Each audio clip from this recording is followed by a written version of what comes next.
Joshua Ray Walker, Dallas singer-songwriter, shares his inspiring musical journey.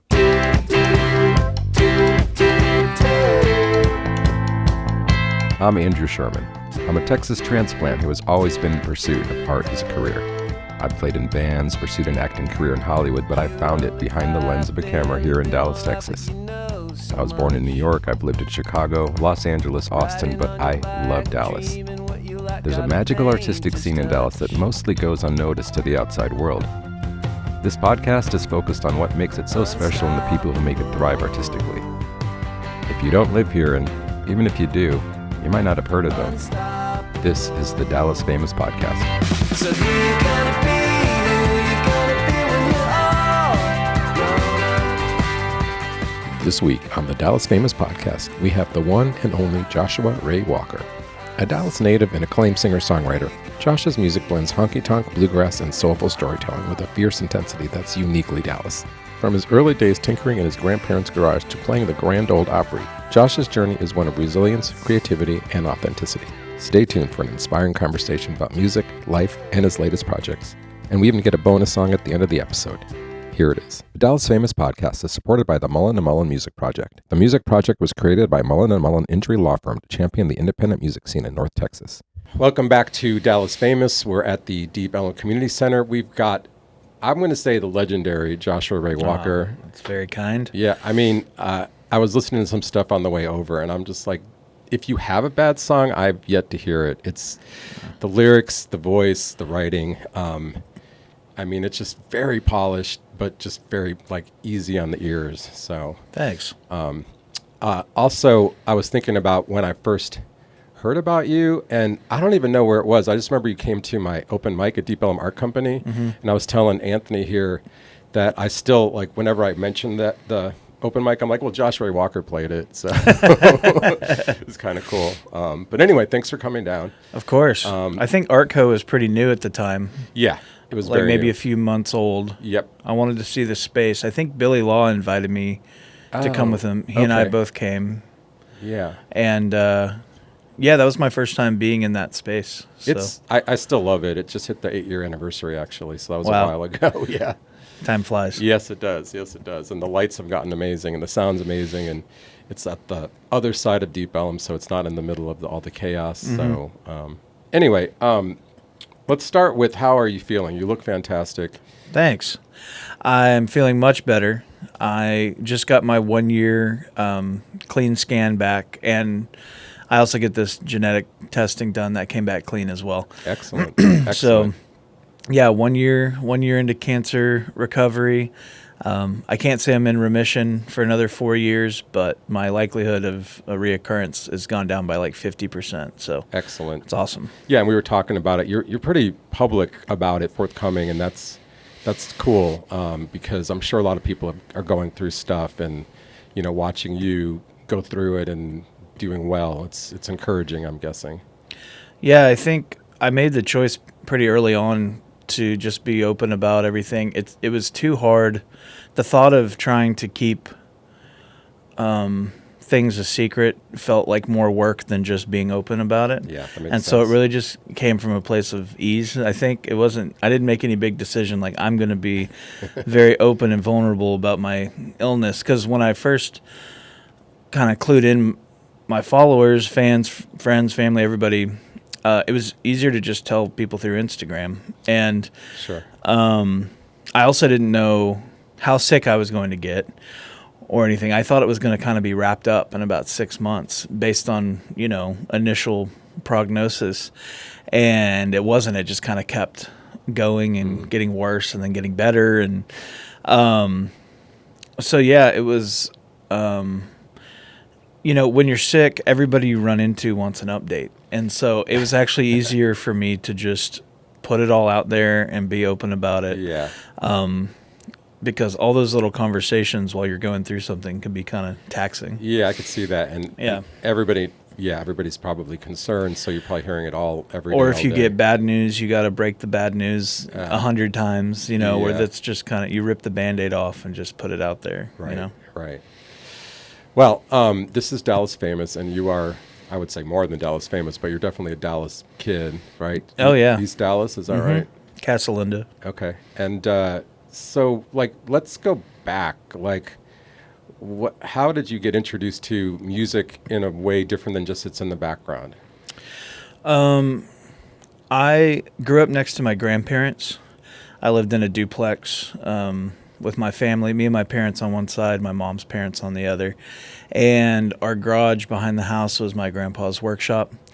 And he would tinker on all sorts of stuff. We would go digging through bulk trash, go into Goodwills, whatever. We'd find things that we thought had value, and we'd fix them up and sell them. And that was a big part of how our family made money, or at least my grandparents at the time.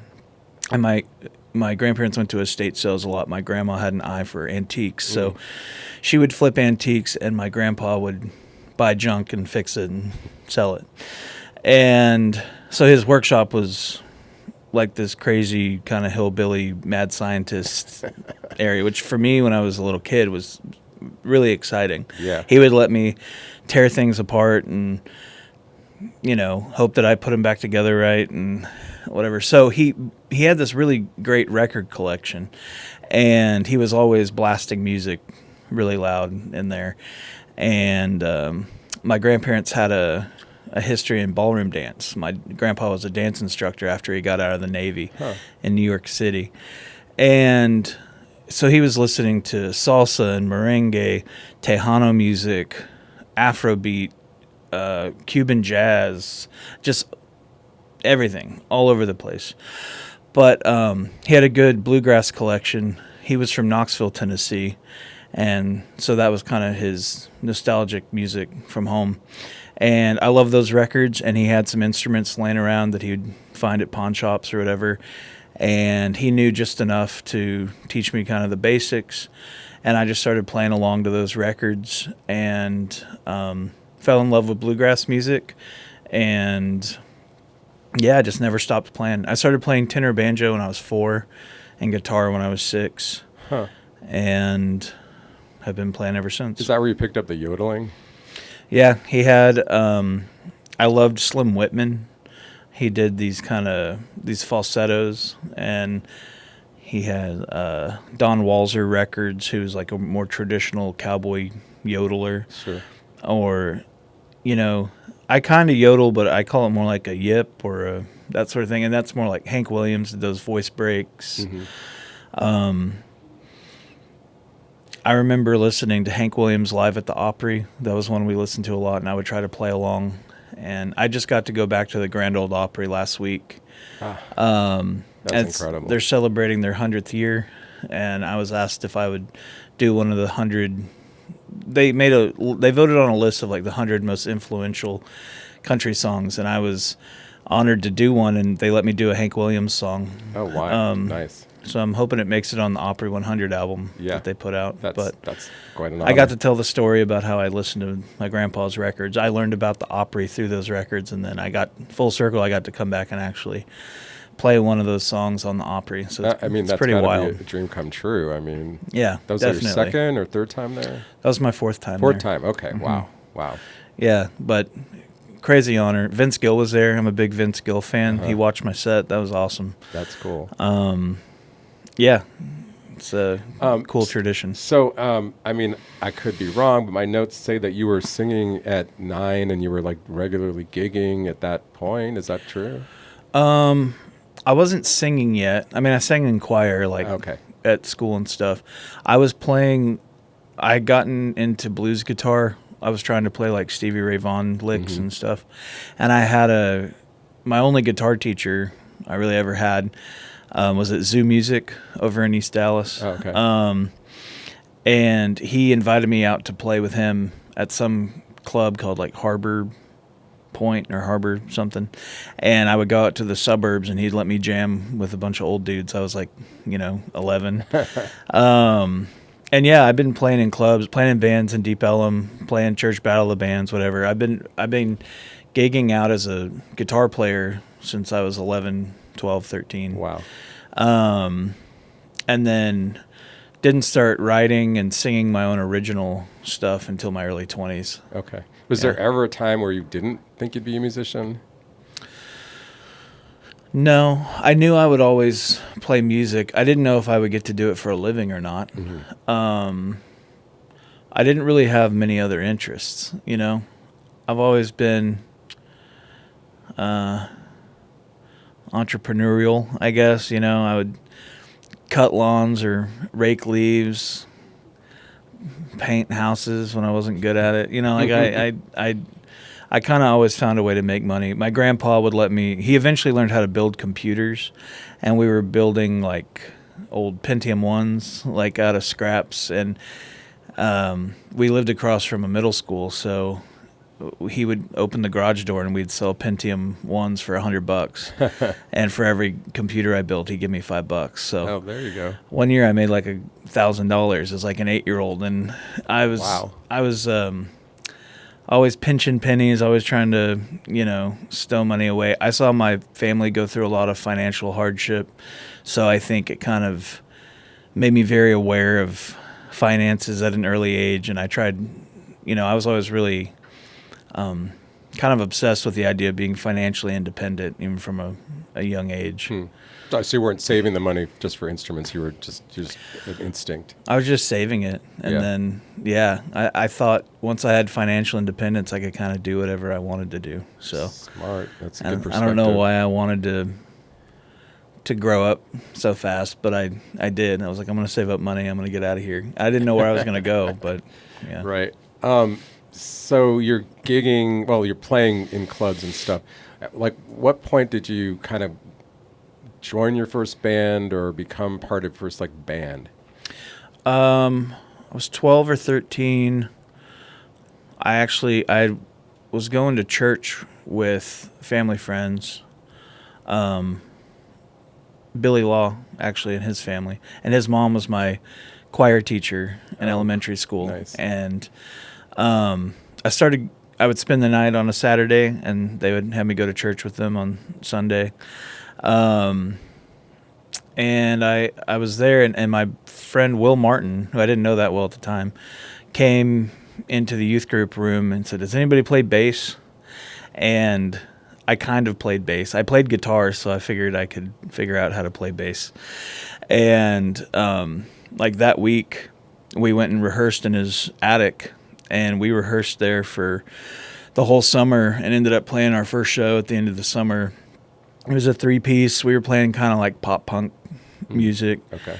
And by about the third rehearsal, I think the singer and guitar player was late, and there was a guitar in the attic, so I picked it up and was noodling around. And my friend Will, the drummer, he was like, "You're way better at guitar than Logan." And so I think I accidentally took over the guitar playing position in that band by the time we made it to the first show. I think we had 3 or 4 different members switch in and out of that band before we even made it to our first show, which was like 2 months after the first rehearsal. But it was just my first group of friends that knew we wanted to play music. We didn't really think about playing covers. We just got up there and started writing stuff immediately. Oh, wow, okay. And it was like, you know, some of the guys liked Blink-182. Me and the drummer were really into the White Stripes. Or really, the drummer loved Leonard Skinner. You know, it was kind of like we didn't know what we were trying to make even. It was just the first time a bunch of young kids got in a room and started making noise together. Interesting, because you, like, kind of, that wasn't your original influence, but I guess that was like your like middle school, like the rock and roll kind of came into it. Yeah, around the time. So I got a electric guitar when I was like 11, and I started playing blues, and then that quickly led into like rock music. And then I remember going to the Virgin Records in Mockingbird Station, and they had headphones on the walls all the way around the store, and I think it was maybe Elephant. I don't remember exactly which White Stripes album it was. It was the one before Seven Nation Army. Mm-hmm. And I put on the headphones, and that was the first time I really like discovered new music by myself. No one was like, "Here, check this out," or I was just listening to it passively because someone in my family was listening to it. And it was like a switch flipped, and I heard guitar being played in a different way for the first time, where it wasn't about technical ability, because bluegrass is all about that fast, flat picking, shredding, Right. Stevie Ray Vaughan was, a very technical guitar player, and White Stripes was just all emotion. It wasn't as much about technical ability as it was just getting the guitar to emote, the way that you're feeling. And it just really clicked with me, and I had that experience right before I got asked to play in this band, and so it was a lot of experimentation. I remember we would set timers like for 45 minutes and be like, okay, we just have to make up stuff for 45 minutes and without stopping. And luckily we didn't become a jam band, but well, I'm a deadhead, but actually I think that probably was a good move at that time. Yeah. But yeah, I mean, that's how we learned how to play music. That's how I learned how to write riffs. That's how I learned how to improvise. Like, I wouldn't have become a lead player if I hadn't had those long rehearsals where we were just playing and you had to make up stuff on the spot. That's cool. So that band took many names throughout the years. I played in bands with that drummer, the guy who asked me if I could play bass, through our early 20s. Oh, wow. We were kind of continuously in different bands together from age 12 through like 21. Now he audits banks and runs ultra marathons up in Colorado. So his life took a turn. Interesting. Yeah. What when did you guys like kind of make the Ottoman Turks? Was that something you were originally part of? Did you join that band? Ottoman Turks existed for a few years before I joined. The original lineup had Taylor King on guitar and Lydia Wells on keys. And I had been friends with Billy since kindergarten. And so when he started playing in a band, that was exciting, and I would go see their shows. And they were one of my favorite local bands.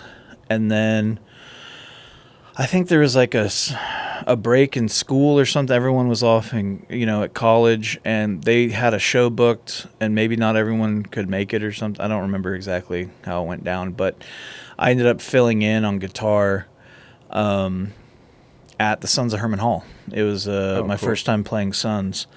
I filled in on guitar with them, and then ended up playing a few more shows, and eventually became a member. And then I was with Ottoman Turks for 10 years, or maybe over 10 years.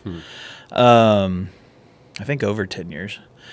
And so they existed before I joined. And Nathan Wells is the main writer in that band. When I joined, he was writing pretty much all the songs, and then Billy started writing, and then for a while I was kind of adding in my songs to the set as well. And eventually Billy and I broke off and did solo stuff, and then Ottoman Turks kind of became all Nathan songs again. Right. So that band changed a lot over the years. Yeah, what made you like break off? Just wanted to have your own thing, or to do the solo stuff? Yeah. I was just writing music that was not necessarily like conducive to an Ottoman Turks set. Ottoman Turks is super rowdy, a lot of fun. We had kind of gotten a reputation as a party band, and I was writing just more singer-songwritery stuff. And I always knew I wanted to make records. That was kind of the goal all along, is I wanted to make records. So I knew I wanted to make records of my solo stuff. And for years we would tour, and the weekends were kind of reserved for Ottoman Turks. In case we were offered good gigs on the weekends, and I would go play residencies during the week as a solo artist. And then over time, I started getting offers, and I kind of had to balance the two. And then at some point, I just kind of had to say, hey, like, this thing's taken off. I gotta see it. I gotta see it through. I gotta see what happens. Sure. And the guys understood. Like, we're all trying to do the same thing. We're all trying to make our way in the business, so they supported me pursuing my solo career. And then at some point, like last summer, we all just decided, like, I hadn't been playing with them as much. I couldn't take gigs when they were taking it. And then I was sick for like a year. That complicated things. And they were booking quite a few shows, and they needed to like make new press photos as a trio or announce they were going to have a guitar player. You know, they were going to decide what they were doing. And so we're like, okay, let's have a formal parting so people know, you know, what Ottoman Turks is, Right. you know. And yeah, we just parted amicably and had a big show at Granada Theater as our last show with that lineup. And, you know, both out here doing it. Yeah, it's funny because after, like, my next time seeing you, shooting you, was at the Granada when you opened for what was the 1100 Springs final show, which is now, they played again since then. But at what point from there did you actually record your first like record, or did it start with singles, or how did that go? I was recording an EP. I had recorded an EP called "I Rode the Bullet Bronco Billy's" at Fairlog Studios here in Deep Ellum. Oh, Fairlog, yeah. And then my next EP, I was going to record with John Pedigo at the B Room at Audio Dallas in Garland. Mm-hmm. And we had been working on that EP, and we were getting near the end of finishing it. And Pedigo asked me, he was just like, you know, why aren't you making a full record? And I was like, because I don't have any money. And he was like, well, if you were to make a full record, like, can I hear some more songs? And I showed him Canyon and Lot Lizard and some songs that were probably better than what we were recording, but in my mind you kind of had to record in chronological order. Like, if you get a backlog of songs, you record those songs. Even if the new songs are better, it's like the new songs will get recorded eventually. I don't know, I didn't know how it worked. And he was like, those are really good. He really liked Canyon a lot. And so we cut a quick demo of that, and he took it to Trey Johnson at State Fair Records, and Trey and I started talking. And then by early 2018, we had decided to put some records out together, and Pedigo and I went into the Studio A at Audio Dallas with my band and tracked what became Wish You Were Here, my first full length that I put out. Are you still playing with the same guys? Has it switched around a lot? So Trey Pendergrass, the drummer, he's been with me throughout. Billy Bones is still my bassist. I love Billy, by the way. He's great. He's so funny. He is awesome. But he's been doing some AV work while I was off the road, sick. You know, like, everybody had to figure out how to make money. Sure. And so he's doing that right now. And then we added Adam Ditch Kurtz on pedal steel on the second record, and he's still out on the road with me. Like I said, I didn't know what I was doing, so I didn't know it was weird to have your road band be your studio band. You know, like, when I go to Nashville and I shop these records or I write with people or whatever, everyone's like, oh, that's so cool. And I was like, why? How else would you make a record? Yeah. So those first three records, and what is it even? Those are all my road. That's my road band in the studio with me, and except for my pedal steel player, they're all Dallas guys. Okay. So that actually leads to another, you know, conversation, like Dallas versus Nashville. I mean, it's funny because I don't know what the Dallas sound is. I don't know if you are the Dallas sound, or it almost feels like you're a bigger sound than that. I don't know, but like how are you initially received in Nashville? And it seems like you're pretty received well there now, obviously with the Opry. I'd say in the industry, I'm pretty well received. You know, I'm lucky. I have the respect of some great writers and stuff. They don't necessarily know what to do with me. Like, we love it. We don't know how to make it make money, but it's really good. Good job. So yeah, I mean, I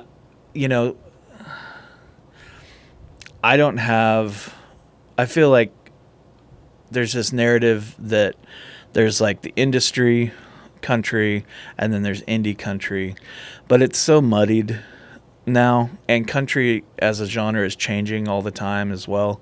And so, like, I don't have any loyalty to one or the other, or any animosity one way or the other. It's like I thought I was making country music, and I went to Nashville and I was told I'm actually making Americana music.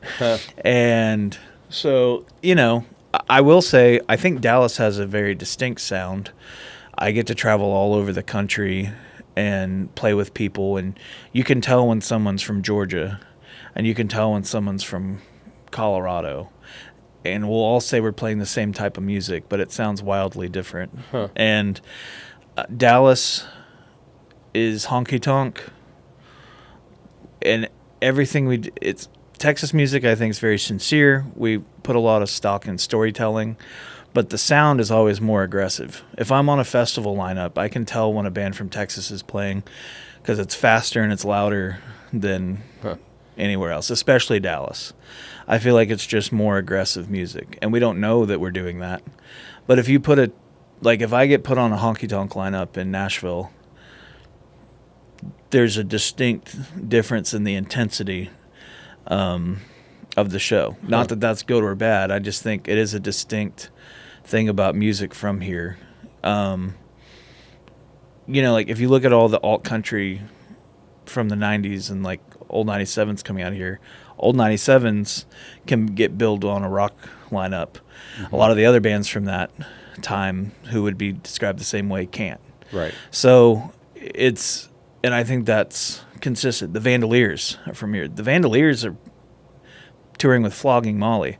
Yes. They're a country band from Dallas Fort Worth. So, same with Paul Cawthon or Charlie Crockett, or there are a lot of artists that came out of Deep Ellum that just bring a little bit more intensity to their set when they go out on the road. Well, do you think that's because Deep Ellum specifically it was a blend of genres to begin with? I think so. I grew up here when the rockabilly scene was kind of starting to fade and the metal scene was like ramping back up, but there was also like a great jazz funk fusion scene popping up on Lower Greenville and in Deep Ellum, and Leon Bridges' sound was real, I think, influenced by the players that were down here at that time. And it's other stuff too, you can't live down here and not hear Tejano music or just Mexican music, like conjunto music and stuff. Sure, yeah. And the way that music is sung is like with your full chest, whether it's soul music, that was coming out of Dallas in the 60s, or that conjunto music, or the metal, or like all of it. It was all very, it came with an intensity, And I think that has to have something to do with this. Even ZZ Top, growing up here, ZZ Top you just think of as a rock band. And then if you go back and you listen to ZZ Top compared to the music that was being made at that time, it has so much more blues in it than other music did. And the intensity of Gibbons' voice, the intensity of the guitar tone, how hard the drummer hit the drums. I mean, it's just way more in your face than other music at the time. It's funny because I don't think of Dallas as an aggressive city, but yeah, the music definitely, I see what you mean. Or like Stevie Ray Vaughan. No one played that sort of music as fast as he did. And I don't know if that was a choice he made or just naturally how he wanted to play it, but there's an intensity, I think, to Dallas music, no matter what the genre is. It just goes a little bit harder. Big X the Plug, I mean, his samples and his beats are just put on his song compared to other hip-hop coming out right now, just on Spotify or whatever, and his track is noticeably louder. It's just mixed louder. Right. I've been walking out to Texas by Big X the Plug for a couple years now because it's a great walkout song. Oh, yeah. So, yeah, I mean, I think that's just something that is part of the music culture here. Pantera, you know, like they were doing something so different from what was going on in the scene at the time. Is it because like we're isolated? We don't have the influence from some of those other markets, you think? I think it's because, I don't know. I mean, Dallas is much more of a melting pot than people give it credit for being. It definitely has its pockets that have been whitewashed. But if you go to the places where art's actually being made, it's really diverse. I mean, East Dallas specifically, you know, there's a lot of diversity there.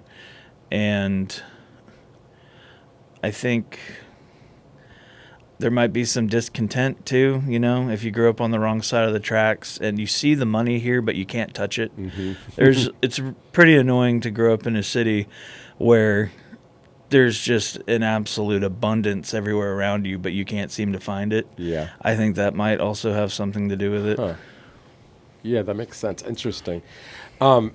Let's talk about, like, you have some songs that just came out. You said you have some coming out soon. Let's talk about those releases. And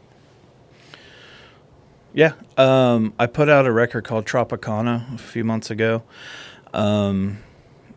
It's all like very beach country-y. Beach country? How did that happen, beach country? I was going through treatment, and it was the longest I'd been stuck home ever. And I couldn't leave for work. I couldn't leave for fun. And I was just thinking about going to LA a lot.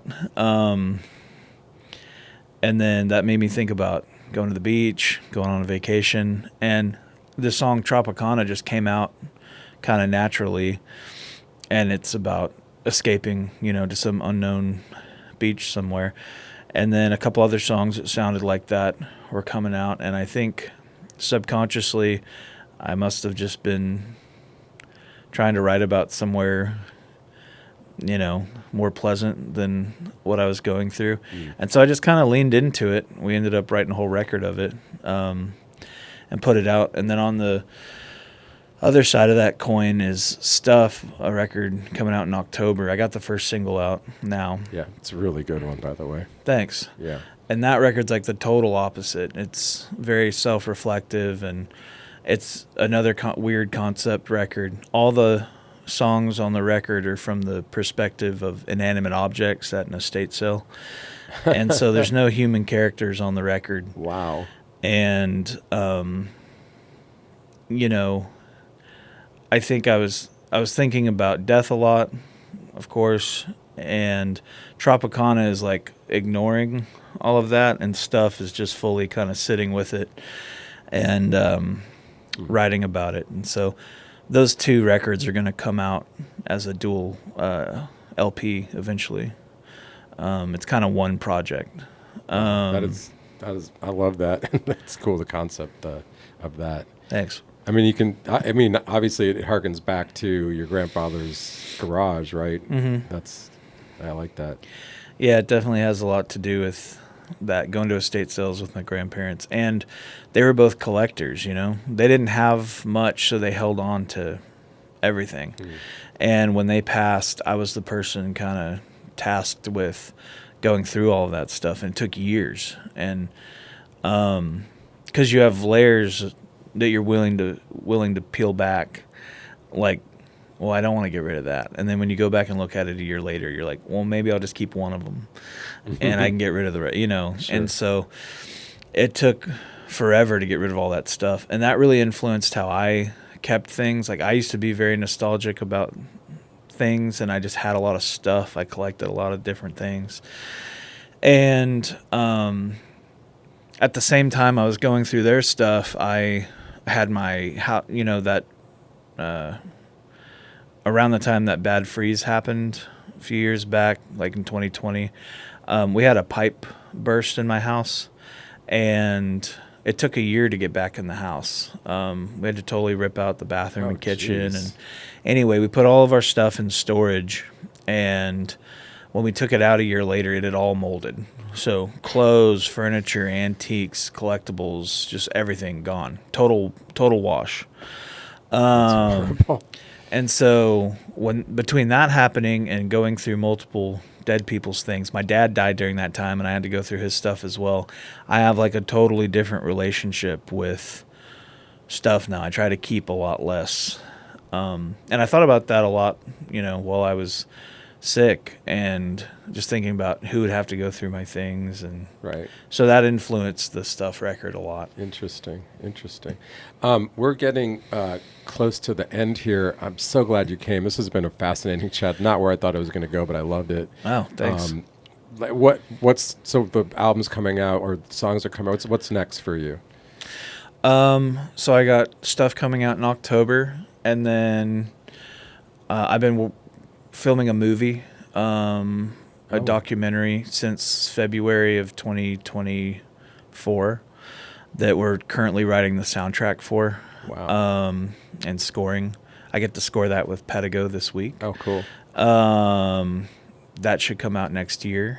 And then I got another record I'm working on for next year. So there were 2 months where I was told I had stage 4 cancer, and kind of to start planning, for the end. And I dreamed up all these projects that I wanted to do that I thought might be some of the last art that I get to make. And so when I found out I wasn't dying, I'd already scheduled it all out and planned a lot of it out. And so this whole year has just been fulfilling that plan that I made when I thought I was going to die. Sticking to this timeline has been pretty brutal. I'm going to get 3 full-length records and a movie out in a year. Wow. That's wild. And I'm glad I'm doing it. I'm also glad I'm not dying. Yes, so are we. But, it was definitely a motivator for sure. Yeah, I can see that. Well, Josh, thanks for coming down, spending the time doing the song, and we will be looking out for all of these things. And thanks for having me on. Yeah, absolutely.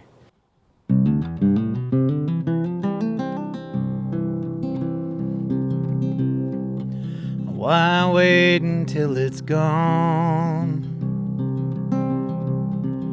to find out what matters? Sold out on the lawn, worn well but not tattered, where what gets left behind under dust is where you'll find me. Out of sight, but you must mind, like someone else's trophies. Estates for no one's sake to keep, heirlooms and trinkets and pretty things. We're all just stuff when you're not around. Sometimes what's lost just can't be found.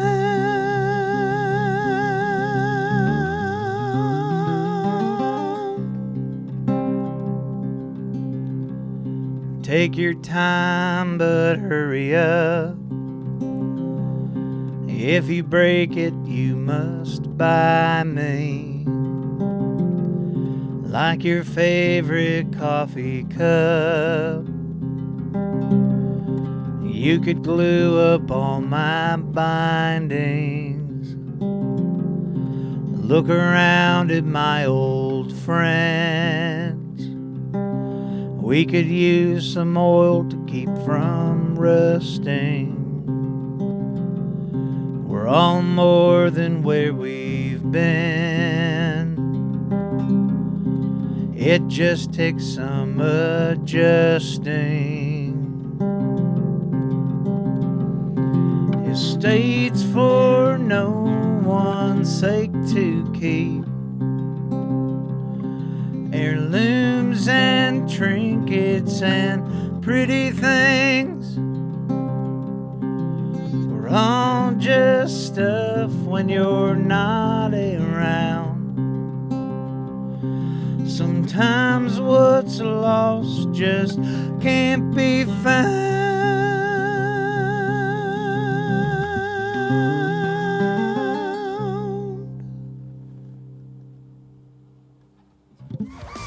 I'd like to thank my guest Joshua Ray Walker. You can see him live, and his new album is coming out in October. Thank you to the Deep Ellum Community Center for letting us record here. Theme song Unstoppable by Salim Narala, and the outro is The Place to Be by Electric Ants. Thanks again to the Mullen & Mullen Music Project for their support. Like, subscribe, and share the podcast, and we'll see you next week.